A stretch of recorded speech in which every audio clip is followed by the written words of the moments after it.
you think that YouTube and like the streaming culture ruins modern game releases? Yeah. Because Yeah. I feel like the We problem need to get Mort back for this one. The problem that I have Is he still here? Did you with leave? the problem that I have with like not so much YouTube culture as a whole, but like the ones that are mainly streamers first and YouTube content creators second. They just kind of post their streams on YouTube in like segments of whatever. I feel like they take any little imperfection from a modern game and zoom in on it. Well, yeah. Whether it's just like alpha like gameplay footage or like the what this model looks like or what this gameplay mechanic is, and they just pick it apart so much that I feel like, you know, these people are getting millions of views on their videos, and that has influence. It's like Twitch streamers. I mean, you know, I think it's cool, but at the same time, it's like, are you ruining the surprise factor for a new game? Because there's certain things in a game where it's like, you know, the element of surprise, that first glance feeling of like, take for instance The Last of Us, you know, when you're the giraffes. Yes. That there's a feeling in that moment with that game that can't be replicated if you see it and you're not doing it. Yeah, like the recent thing now is Silent Hill 2. What about it? The remake of it. What about it? Apparently, they're talking about they've changed a couple of things. Mm-hmm. Some of the things I understand. Mm-hmm. Like, they changed an outfit for one of the characters, and they didn't stay true to the original. Mm-hmm. It's like a completely different outfit. And then you have one of the character models is like really different. So like they're really picking it up, but they're like picking apart other like little tiny minuscule things, which like a character model and how they look versus what the game looks like when it's finished. I mean, they have until October. So here's the thing. There's a time for attention to detail. Yeah. I am all about attention to detail. Like, I will notice the smallest details in anything. There's an art to knowing when that's important and when it's arbitrary. And I think that in that space, I just said that really weird.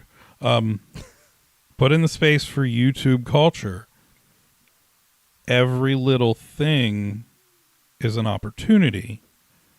Because if you start to exploit every little thing, you get interest, you get viewers, you get people that are like, oh, yeah, I never saw that. Oh, yeah, I never saw that. Yeah. Is that important to me? Is that important to me? Should that be important to me? Am I weird because I don't care? You know, it's just this thing of capitalizing on any little thing that you can use to expand your episodes, your reach, and cater to a bigger group. When you've got like the top streamers or top people on even on YouTube that are talking about, you know, all these little imperfections on a game that hasn't even probably even finished development at this point. Yo, if you're ripping apart a game that's still in testing, go to hell.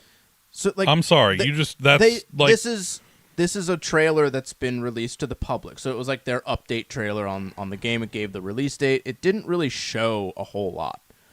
But from what they showed, people are just analyzing it under the biggest microscope. And that's what I'm saying. But these people have millions of views, all these people. And when you're reaching out to a group that wants to latch on to something, they want to be a part of something, they feel like they're part of this community, and they fit in, and you know, maybe they have these struggles in the real world, but on this, you know, YouTubers Discord or in the comment section, they have this sense of belonging to. You mean something there. Because they attach themselves to their belief, it kind of runs the hype of the game into the ground before it's even released. So what I'm saying here is, as somebody who's been intimately involved with software development and releases, I can tell you that if I'm in a stage where I have not said, this is the product, have fun with it, Yeah. and it's still in testing, and you're sitting there making videos that are 10 minutes, 20 minutes, an hour long on every little thing that's wrong, send me an Excel spreadsheet with a list of things that you found so I can deal with them and make sure they're addressed. Don't turn it into this big, huge deal and be a frickin' asshole about it. Like, I can promise you that most developers at game, publishers probably don't watch those YouTube videos simply because they would be through the roof.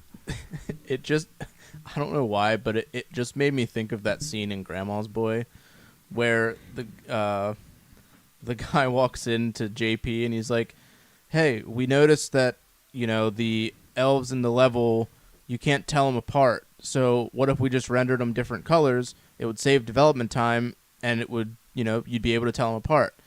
And he's like, that's a stupid idea. Get out. And just kicks him out. And then JP's in the room by himself and he's like, he had a good idea. Shut up. Mind your own business. Kane is the guy that went in, and he goes and he sits down at the table with Nick Swartzen, and he's like, I'm a piece of shit, and just puts his head down and calm down, Kane. You're not a piece of shit. Oh, man. And then JP pitches it as it was his idea to Samantha,